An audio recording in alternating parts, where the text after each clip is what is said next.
Welcome to Newcastle Family History Society podcasts. The Newcastle Family History Society, located on Awabakal land in Newcastle, New South Wales, Australia, provides support for those interested in family history. And welcome to Lost Cemeteries, a new podcast series where we uncover the hidden histories of Newcastle's forgotten graveyards. In this first episode, Society member Jane Ison takes us on a journey into the past to a place thousands pass by daily without knowing what lies beneath. Rest Park in Wallsend, once the site of the town's first cemetery. Through meticulous research, the Newcastle Family History Society has reconstructed burial records, piecing together the lives and stories of over 3,700 individuals interred there, miners, children, pioneers, and even a Waterloo veteran, many of whom helped shape the Wallsend we know today. From unmarked graves and missing headstones to remarkable funeral processions and community agitation for dignity in death, this episode reveals the quiet but powerful legacy of those buried in what is now simply green space between Thomas Street and Newcastle Road. In 1996, the Newcastle Family History Society began to explore the possibility of reconstructing the burial records for 5 lost Newcastle graveyards. No specific documentation other than headstone transcriptions appeared to have survived for the first Wallsend Cemetery, the North Waratah Graveyard at St Andrew's Anglican Church in Mayfield, and the 3 burial grounds near Cottage Creek in Newcastle West, which are now frequently but incorrectly referred to as a single cemetery. In about 2008, the Newcastle Family History Society expanded this cemetery research to include an investigation into the burials at Newcastle's first graveyard at Christchurch, Newcastle. In this Lost Cemeteries series, I will outline the research into these now disappeared burial grounds. I will explain where they were, outline their history, what happened to the monuments once placed within them, and what researchers over the years have been able to uncover about those who are buried there.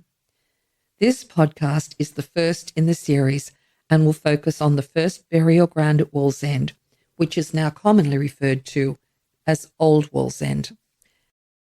The site of the first Wallsend cemetery is driven past by thousands of commuters every day as they travel along Thomas Street to or from the Hunterlink Road.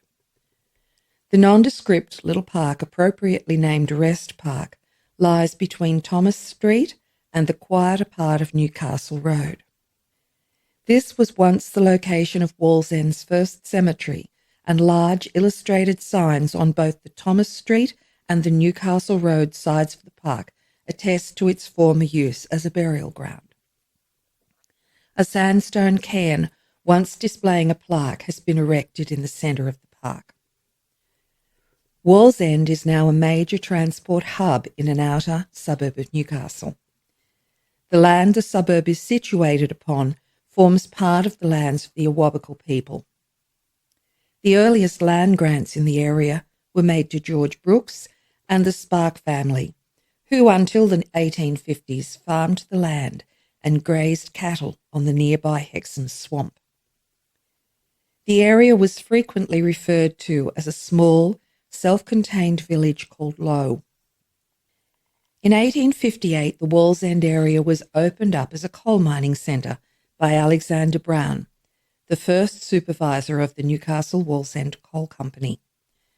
Brown, who was to become known as Big Brown, and who had arrived in New South Wales in 1837 to work for the Australian Agricultural Company, had purchased land around Wallsend. This man should not be confused with James and Alexander Brown, who also ran mines in the Newcastle area. Brown named the area Wallsend, Northumberland, New South Wales, after his hometown of Wallsend, Northumberland, England. From the 1850s, the 2 mining towns of Wallsend and Plattsburgh developed side by side and provided workers who mined the underground coal seams in the area. The Wallsend and Plattsburgh councils amalgamated in 1915, forming the suburb now called Wallsend. The name Plattsburgh is still used to identify some features within the locality. It is difficult to imagine now how isolated the Wallsend area once was. The Newcastle Morning Herald and Miners Advocate on the 2nd of June 1902 explained what transport was like 40 years earlier. In 1859, a journey to Wallsend was quite an undertaking and involved considerable discomfort. There was no made road, merely a bridle track existing at the time, and to reach the new settlement the travellers had frequently to cut a track through the brush to make a passage for their vehicles. Mining and the sale of coal were vital to Australia's export industry and the success of the coal companies, but mining was a dangerous occupation that resulted in many injuries and deaths. Anyone injured in Wallsend needed to make the difficult and uncomfortable journey by cart into the hospital in Newcastle. It is not surprising that many miners died on the way. For those who did not survive accidents in the pit, their funeral also involved a journey into Newcastle, again transporting the body on a cart. Most burials would have been in one of the only cemeteries open between 1859 and 1864, either the Christchurch graveyard or one of the 3 Newcastle West burial grounds. The Church of England graveyard attached to the church at North Waratah, although closer to Wallsend, did not take its first burial until 1862. Burials therefore occupied virtually an entire day. They were an expensive venture for workers who were paid to work, and also for mine owners because during the funeral, mine operations were reduced while workers attended the funeral. There was certainly a great need for a local cemetery as well as a local hospital, and it did not take long for the Plattsburgh Wallsend miners to agitate for and achieve both for their communities. Land to be used for burials was granted in 1864 by the Newcastle Wallsend Coal Company, although one section of the grant proved to be so rocky it could not be effectively used for burials. Even before the ground was fenced or even cleared, urgent burials had been undertaken within the area. Old Wallsend Cemetery filled quickly, so in 1873 it was enlarged with a further small grant of land, making the cemetery's total area about 2.5 acres. Over time, the Newcastle Wallsend Coal Company subdivided its land and the townships grew. Soon, parcels of land around the cemetery began to be offered for sale. Available burial spaces within the now confined area dwindled, and there was no opportunity for any further expansion. Accounts in the newspapers indicated that 3 bodies were often buried in a single grave, and that the sexton needed to probe the ground in order to find solid places for new burials. There were constant complaints about the overgrown conditions in the cemetery. From the mid-1880s, there was frequent discussion suggesting that burials in Old Wallsend Cemetery should end, although they were to continue for another 10 years. Although Sandgate Cemetery had opened in 1881, Wallsend residents considered it distant and expensive, and community agitation for the acquisition of land to use as a second cemetery for Wallsend residents became more urgent.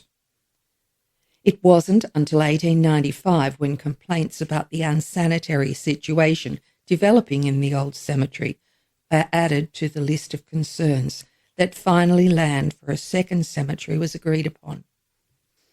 This land was resumed by the government from the Wallsend Coal Company, and by 1896, the work of clearing and fencing the new Wallsend Cemetery, located on Sandgate Road near Shortland and Birmingham Gardens, finally began.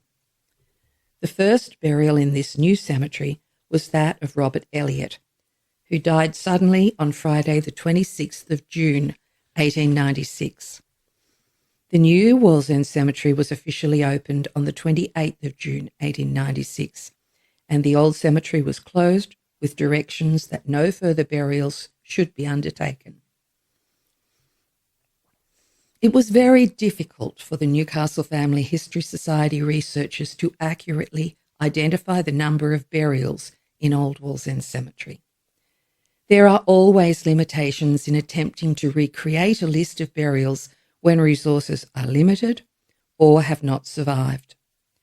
Researchers must first locate any relevant material and then, as accurately as possible, interpret the handwriting to identify names and dates, to understand or clarify the often individualised abbreviations used, and to interpret names where the potential accents of those involved cause difficulties. Remember, too, that at this time there was no common or standard form of spelling. Records always reflect many variations, and piecing families together can be challenging. To identify burials in Old Wallsend, our researchers used a variety of sources.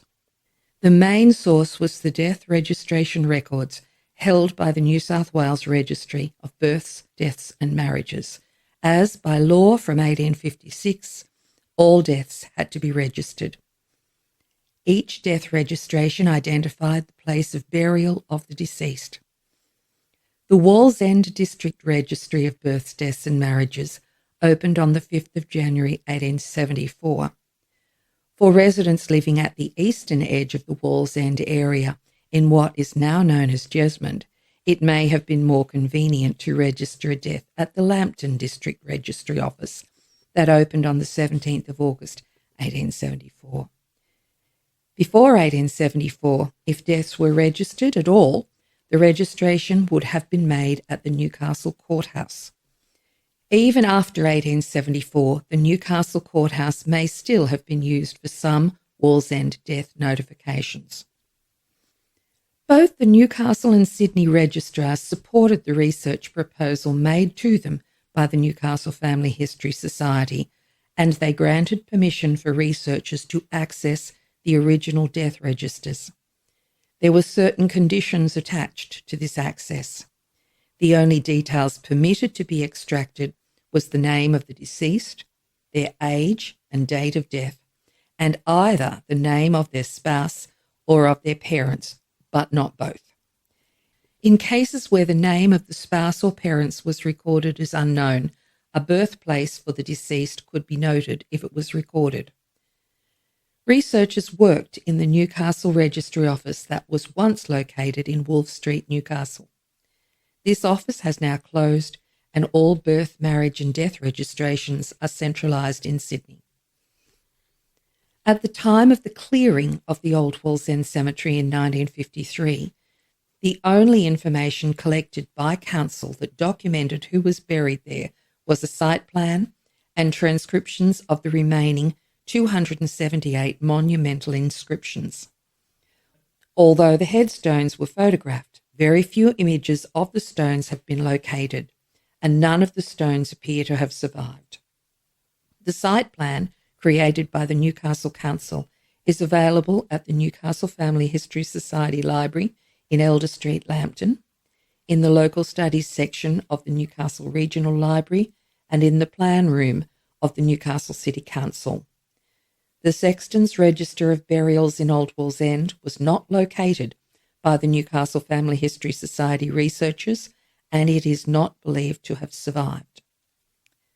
Using these resources, the researchers cross-checked names from the death registers, the council documents, and any funeral or death notices, obituaries, and accounts of inquests. Using newspapers to locate burial information is now easily done through Trove, but researchers were required to read the newspaper microfilms that were available at the time. The result of the Newcastle Family History Society research is a list of over 3,700 names of those who lie in the Old Wallsend Cemetery. Some burials have more detail than others. Despite their very best endeavours, the researchers could not identify all the Wallsend interments and believed that the figure of 3,700 could be far higher, as their work uncovered difficulties with the records and the numbers buried there. In April 1896, newspapers stated that at a meeting attended by both the Wallsend sexton and the Wallsend registrar that the number interred was 3,396, although this figure did not include burials of stillborn children. By the date the cemetery closed, newspapers reported that altogether 3,447 interments had taken place. The Newcastle Family History Society study has not found the source for this total, although they believe that the figure was so precise that it must have been derived from some documentation, such as the sexton's records. Because the sexton's records have either not been located or have not survived to the present day, there are no plots or burial locations recorded anywhere to identify the exact number buried or the precise location of any burial. Additionally, the researchers located several funeral notices for which no death registration was recorded in the Newcastle region, and it cannot be certain whether the death was unregistered or whether the death was registered outside the region and the body brought to Wallsend for burial. It was also uncovered that there may be a discrepancy between records held at the Sydney office of the Registry of Births, Deaths and Marriages and the separate collection held in Newcastle. While attempts were made to clarify these inconsistencies, it was not possible to cross-reference the two sets of records. Most time periods are covered by the contemporary newspapers in Newcastle, but there are considerable gaps for some local titles, such as the Newcastle Chronicle and the Pilot, where few copies have survived from the 1860s and 1870s. Evidence was also found of occasional clandestine burials. Missing documents and the non-registration of deaths were two further factors that would affect the total number of burials. So, who was buried in Old Wallsend? The first burial in the cemetery for which a record was kept occurred on the 1st of January 1865, when the 3-month-old infant, James Thomas Johns, was buried. The Newcastle Family History Society identified at least 44 other burials that occurred before 1865. Of those 44, the first burial found was that of Robert John Roberts, the 1.5-year-old son of David Robert and Mary Ann Nee Lowry, who died on the 17th of February 1863.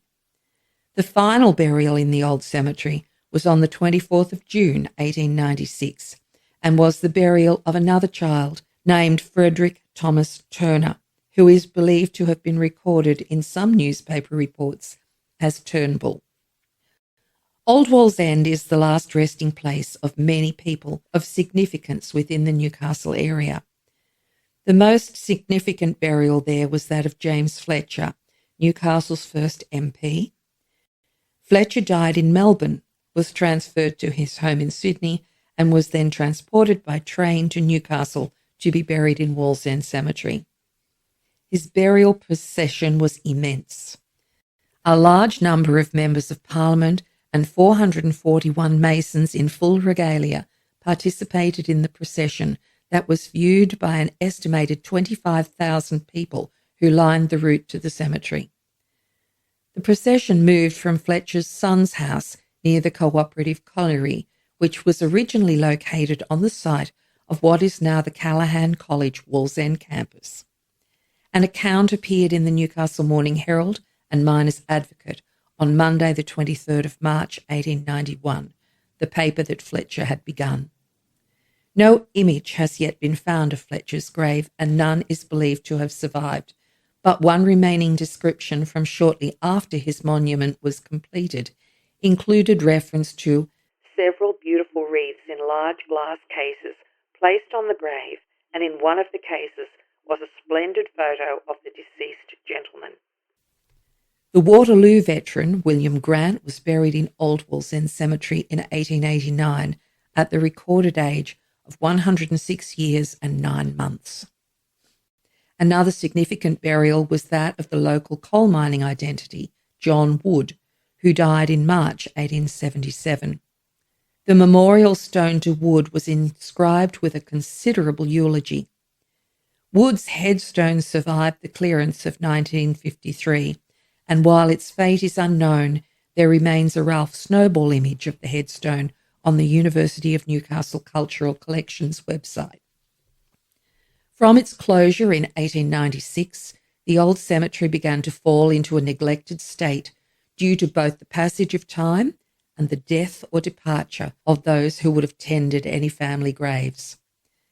In 1915, the old cemetery became the responsibility of the Wallsend Plattsburgh Council, and by 1924 it was reported that the cemetery was in a dilapidated state because the fence had been partly destroyed and stray cattle had knocked over many headstones. With the tilting and tumbled down stones and the remnants of picket fencing around graves, the cemetery became an eyesore. When all the Newcastle district councils united in 1938 to form the City of Greater Newcastle, the old Wallsend Cemetery then became the responsibility of Newcastle City Council, although nothing changed regarding its upkeep. Regular grass fires occurred within the cemetery, causing great concern to the local residents. In time, the Newcastle City Council moved to have the cemetery cleared and converted for public use.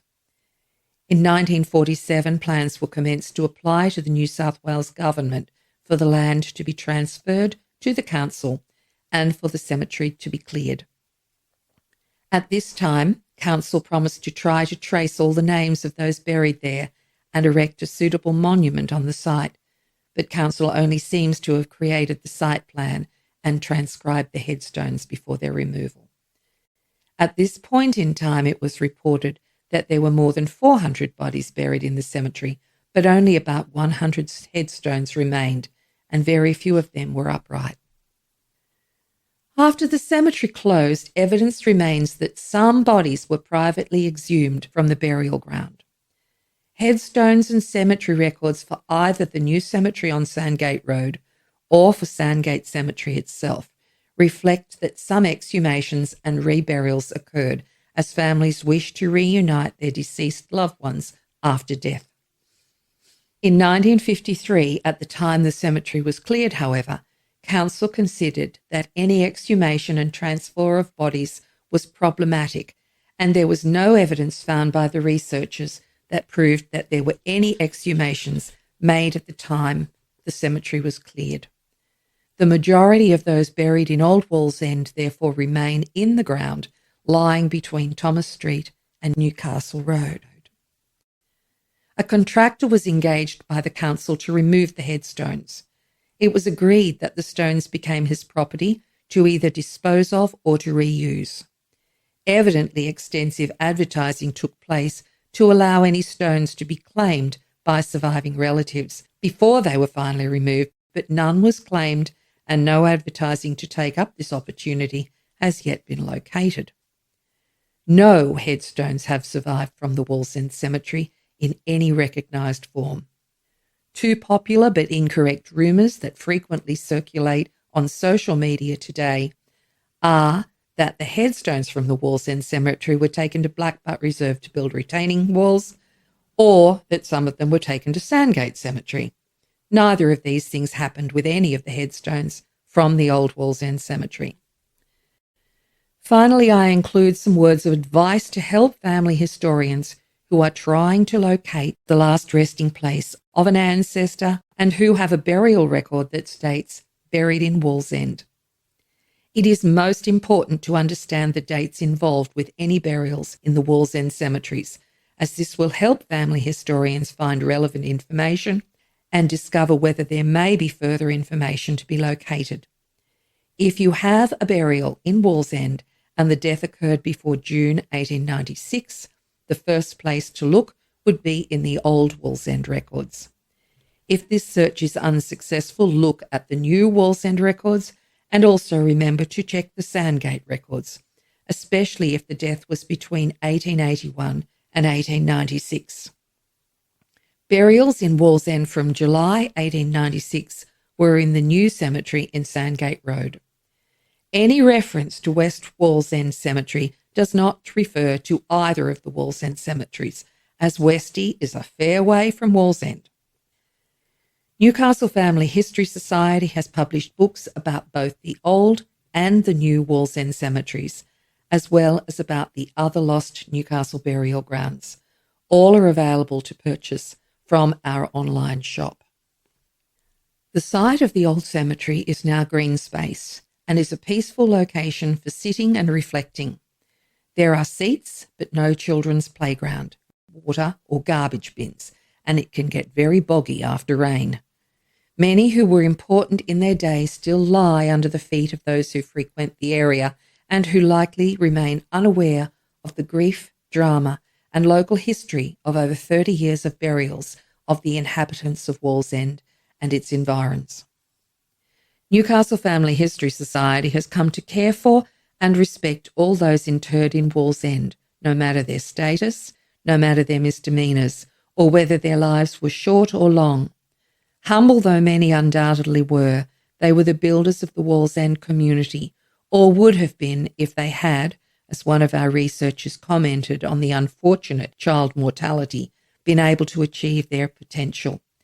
May they continue to rest in peace, and may this account serve to keep their memory alive.